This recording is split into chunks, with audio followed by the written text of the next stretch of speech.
Hello दोस्तों, this is my YouTube channel Shailendra बोरिया।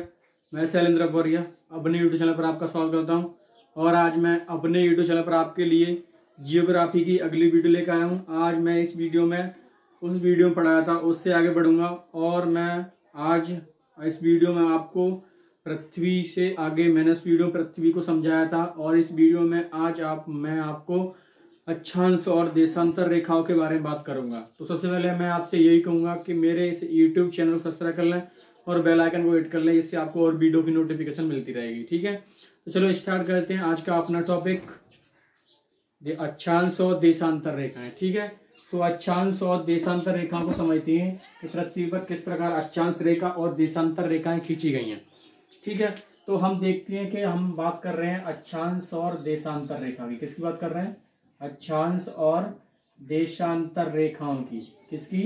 अक्षांश और देशांतर रेखाओं की बात कर रहे हैं हम। ठीक है, तो अब अक्षांश और देशांतर रेखाओं की बात कर रहे हैं तो हम सबसे पहले समझते हैं कि हमारी पृथ्वी पर किस प्रकार अक्षांश रेखा खींची गई हैं और किस प्रकार देशांतर रेखाएं खींची गई हैं। ठीक है, तो हम देखते हैं कि ये हमारी पृथ्वी है। क्या है ये है हमारी पृथ्वी। क्या है? ये है हमारी पृथ्वी। तो इस पर किस प्रकार अक्षांश रेखा खींची गई है और किस प्रकार देशांतर रेखाएं खींची गई हैं, तो उनको हम समझते हैं। ठीक है, तो सबसे पहले हम समझेंगे कि मैंने पिछली वीडियो में आपको बताया था कि ये जो हमारी रेखा है ना, बिल्कुल बीचों बीच से गुजरती है। तो ये 0 डिग्री अक्षांश रेखा क्या होती है? 0 डिग्री अक्षांश रेखा होती है। क्या होती है? 0 डिग्री अक्षांश रेखा। क्या होती है ये? 0 डिग्री अक्षांश रेखा या भूमध्य रेखा या विषुवत रेखा। क्या होती है? 0 डिग्री अक्षांश रेखा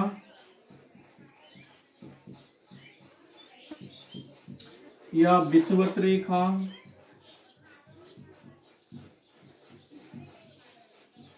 या भूमध्य रेखा।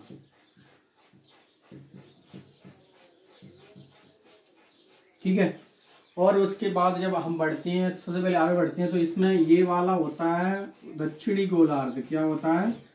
दक्षिणी गोलार्ध होता है। क्या होता है? दक्षिणी गोलार्ध। क्या होता है?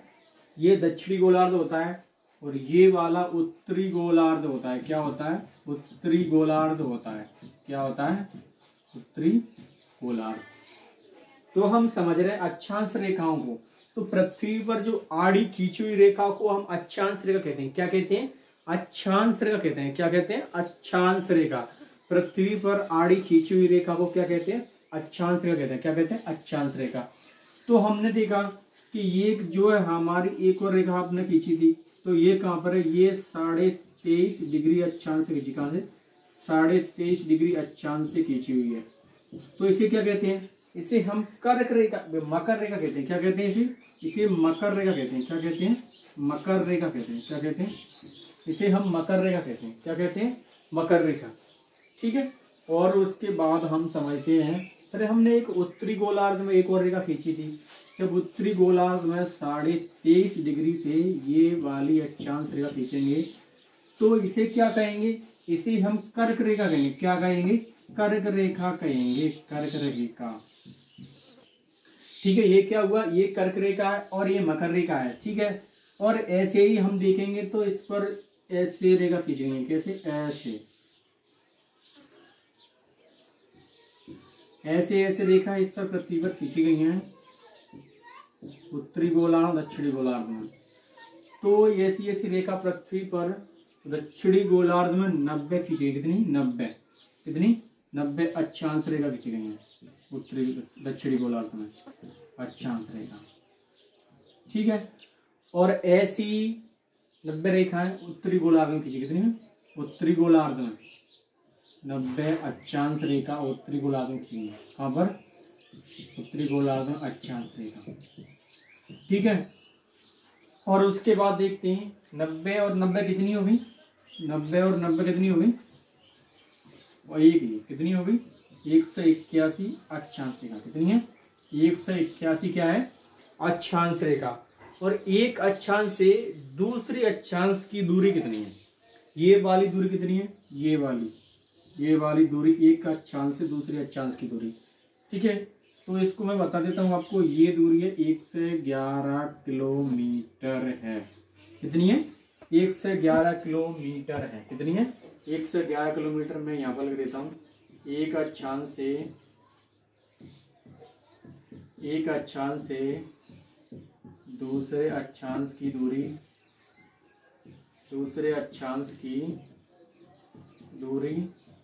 111 किलोमीटर है। कितनी है? 111 किलोमीटर है। अब हमने अक्षांश रेखाओं के बारे में इसको समझा था। अब हम इसके बाद देशांतर रेखाओं के बारे में समझेंगे। देशांतर रेखा पृथ्वी पर कितनी खींची गई है और कैसे खींची गई है। ये तो आड़ी रेखा खींची गई इसलिए हम इन्हें अक्षांश रेखा कह रहे हैं। अब इसके बाद हम इस पृथ्वी पर ऐसे ऐसे करके ऐसे ऐसे ऐसे ऐसे ऐसे रेखा खींची गई है, ठाड़ी रेखा खींची गई है। कैसे खींची है? ठाड़ी रेखा। तो इनको हम क्या कहते हैं? तो इनको हम कहते हैं देशांतर रेखा। क्या कहते हैं? देशांतर रेखा कहते हैं। क्या कहते हैं? देशांतर रेखा कहते हैं। क्या कहते हैं इनको? इनको हम देशांतर रेखा कहते हैं। क्या कहते हैं? देशांतर रेखा। और ये देशांतर रेखा पृथ्वी पर कितनी खींची गई है? पृथ्वी पर 360 देशांतर रेखा खींची गई। कितनी खींची गई है? 360 देशांतर रेखा खींची गई। कितनी? 360। ठीक है। और पृथ्वी है ना, हमारी पृथ्वी, ये पृथ्वी पश्चिम से पूर्व की ओर परिक्रमा कर रही है। कैसे कर रही है? पश्चिम से पूर्व की ओर परिक्रमा कर रही है पृथ्वी। कैसे कर रही है परिक्रमा? पश्चिम से पूर्व की ओर। इसलिए हमारी पृथ्वी पर जो हमारी पृथ्वी पश्चिम पूर्व परिक्रमा करती है, जो हमारा सूर्य है ना, वो पूर्व दिशा से उगता है और पश्चिम दिशा में अस्त होता है। कहाँ पर अस्त होता है? पश्चिम दिशा में, क्योंकि हमारी पृथ्वी पश्चिम से पूर्व दिशा में घूम रही है। और जो हमारी पृथ्वी है ना, तो एक देशांतर को घूमने में कितना समय लगता है पृथ्वी को? तो एक देशांतर में घूमने में पृथ्वी को 4 मिनट का समय लगता है। कितना लगता है? 4 मिनट का समय लगता है एक देशांतर को घूमने में पृथ्वी को। तो जब पृथ्वी 4 मिनट से 15 देशांतर घूमेगी तो 1 घंटा घूम जाएगी। कितनी घूम जाएगी? 1 घंटा। तो इसे एक जोन कहेंगे। कितना कहेंगे? एक जोन। एक देशांतर को घूमने में 4 मिनट का लगता है। कितना लगता है? 4 मिनट का समय लगता है। कितना लगता है? एक देशांतर को घूमने में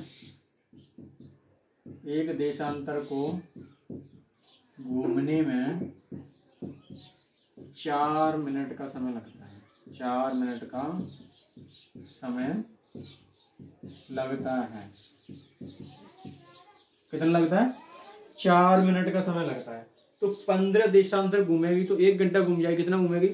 15 देशांतर में कितनी घूमेगी? 15 देशांतर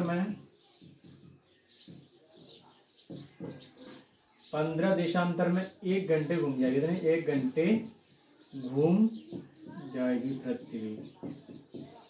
1 घंटे घूम जाएगी। तो हम देखते हैं 1 घंटे घूम जाएगी तो इसे एक जोन कहेंगे। क्या कहेंगे? एक जोन कहेंगे। क्या कहेंगे? एक जोन कहते हैं। ठीक है।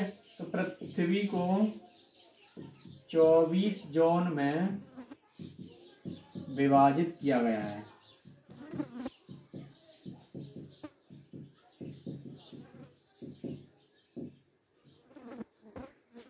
कितने जोन में गया? पृथ्वी को 24 जोन में विभाजित किया गया है। कितने जोन में? 24 जोन में।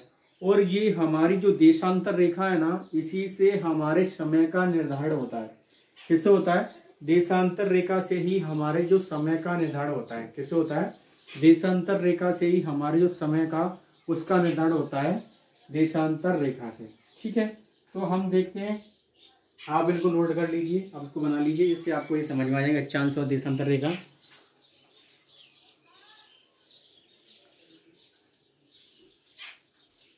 इसके बाद आगे बढ़ते हैं अक्षांश और देशांतर रेखाओं में।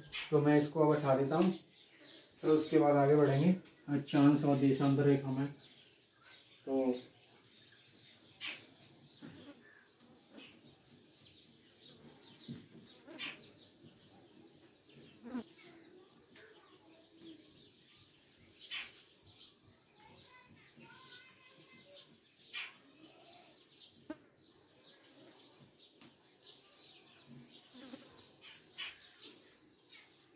अब हम देखते हैं कि जो हमारी अक्षांश और देशांतर रेखाएं हैं, तो पूरे विश्व के मैप से आप समझेंगे कि पूरे विश्व में किस प्रकार अक्षांश रेखा कहाँ से कैसे निकली हुई है, तो हम अब इसमें समझते हैं मैप बना के विश्व का।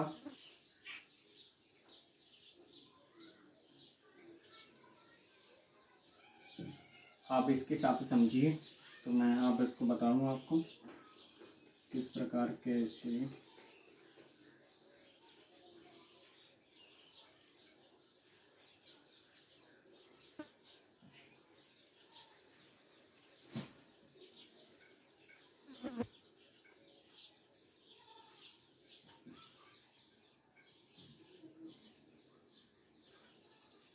ये हमने पूरे विश्व का मैप बना लिया। तो ये हमारी क्या है, यहाँ पर ये है ऑस्ट्रेलिया, क्या है ये हमारी ऑस्ट्रेलिया, ठीक है। और ये है उत्तरी अमेरिका, उत्तरी अमेरिका। और ये है दक्षिणी अमेरिका, दक्षिणी अमेरिका है ये दक्षिणी अमेरिका है। और ये अफ्रीका महाद्वीप है, अफ्रीका महाद्वीप है। और ये यूरोप है। और ये एशिया महाद्वीप है, एशिया महाद्वीप है, क्या है एशिया महाद्वीप, ठीक है। और इसमें हमारा ये क्या है भारत, ठीक है। और ये ऑस्ट्रेलिया है, क्या है ऑस्ट्रेलिया, ठीक है। तो हम देखते हैं कि जो हमारी जो अक्षांश रेखा हमने खींची है वो कहाँ से कैसे खींची है। तो हम देखेंगे, सबसे पहले हम देखेंगे ये जो हमारी उत्तरी गोलार्ध जो हमारी कर्क रेखा है ना, कर्क रेखा, तो ये है ना, ये हमारी कर्क रेखा खींची, क्या है ये है कर्क रेखा, क्या है ये कर्क रेखा है, क्या है ये कर्क रेखा है, कर्क रेखा 23.5 डिग्री अक्षांश से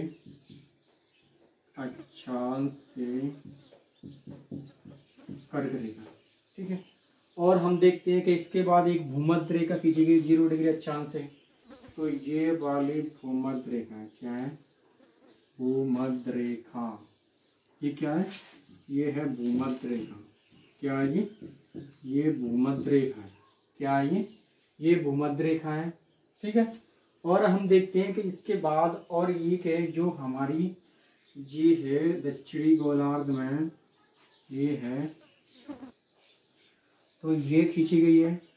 तो ये है मकर रेखा, क्या है मकर रेखा 23.5 डिग्री अक्षांश उत्तरी गोलार्ध, क्या है उत्तरी गोलार्ध, दक्षिणी गोलार्ध में,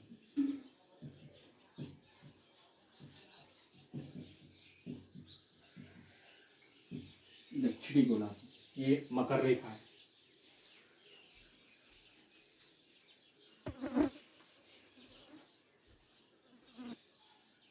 तो आपने ये देखा कि ये कर्क रेखा है 23.5 डिग्री उत्तरी गोलार्ध है, और ये भूमध्य रेखा है 0 डिग्री अक्षांश से, क्या है 0 डिग्री अक्षांश से, 0 डिग्री अक्षांश से भूमध्य रेखा, और 3.5 डिग्री मकर रेखा है, ठीक है। तो आप इनको बना लीजिए, इससे आपको समझ में रहेगा कि अक्षांश रेखा भूमध्य रेखा कहाँ से कैसे निकलती है, ठीक है।